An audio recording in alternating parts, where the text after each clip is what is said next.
Hey everybody, a video on Oak Island again. I have been drawn back into this mystery. Now, as far as what the original treasure was, and I don't believe it's still there anymore, I believe whoever was clever enough to devise this whole thing was clever enough to leave clues there so people would search here for this treasure, whatever it was, and not search for it elsewhere. But with that said, I always thought this treasure came from maybe the Templars, or somebody from, maybe about 800 years ago. And I believe the treasure could have been of Egyptian origin, but I never thought it could have came directly from Egypt until now. And I'll explain this to you, but my interest was piqued by watching this video right here by Treasure Force, where they go over the foundation stone and the text that was on it, and they did an excellent job of decoding it and telling us that this language actually came from ancient Libya area, which was basically Egypt West back in the day. The boundaries, of course, were a lot different thousands of years ago, and the Egyptian Empire ranged for thousands of miles, and the Libyans had a direct role in Egyptian history.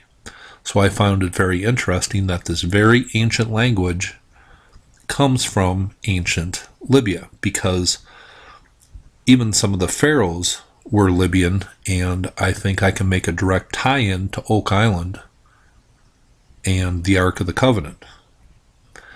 Now, I know that sounds crazy to some people, but just hear me out.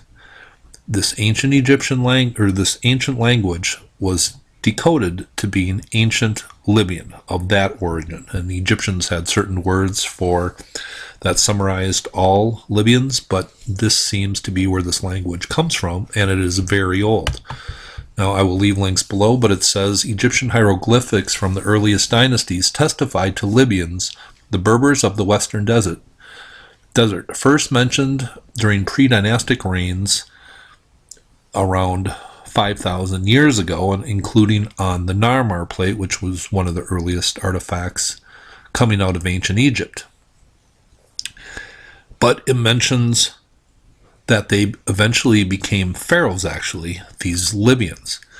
And it says that Osorkon was the first Berber leader of the Meshwesh tribe to become a Libyan pharaoh. It says several decades later, his nephew Sheshonq I became the pharaoh of Egypt and the founder of its 22nd dynasty. And Sheshonq is Sheshonq of the Bible. And that is pretty much, people really don't debate that. And it says he successfully campaigned to Jerusalem, then under Solomon's heir.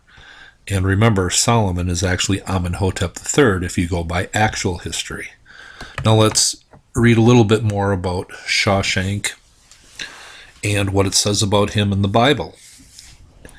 It says that he penetrated some distance into Negev, capturing the principal towns of Judah before he arrived at the walls of Jerusalem. He surrounded the city, but was bought off by being given, according to 1 Kings 14:26, the treasures of the house of the Lord and the treasures of the king's house.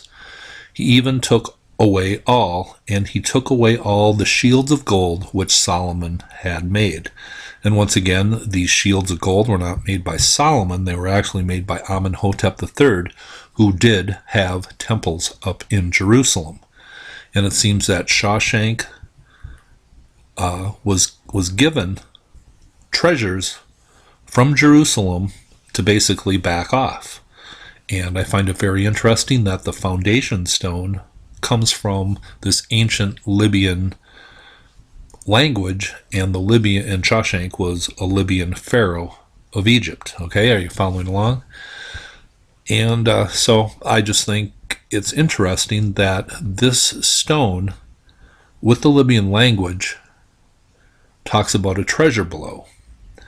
Now, was this an original treasure? Did the Knights Templar just happen upon the secret that, or maybe a map that ancient Egyptians had buried a treasure here?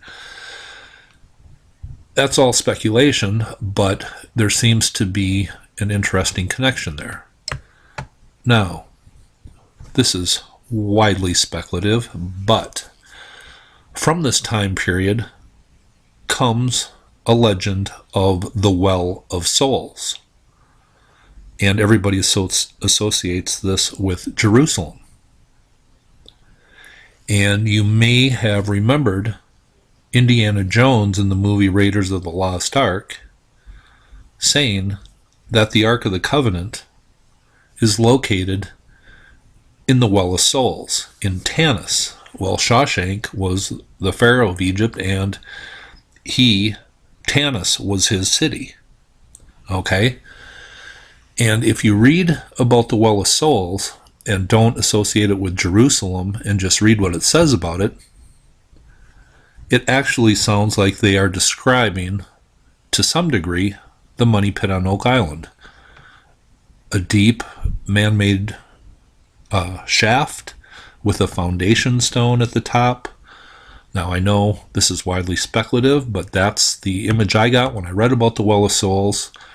So maybe Indiana Jones, in the movie The Raiders of the Lost Ark, was actually describing where this treasure is, and he was describing the money pit of Oak Island, but nobody actually knew it. Just thought that was interesting. Have a nice day.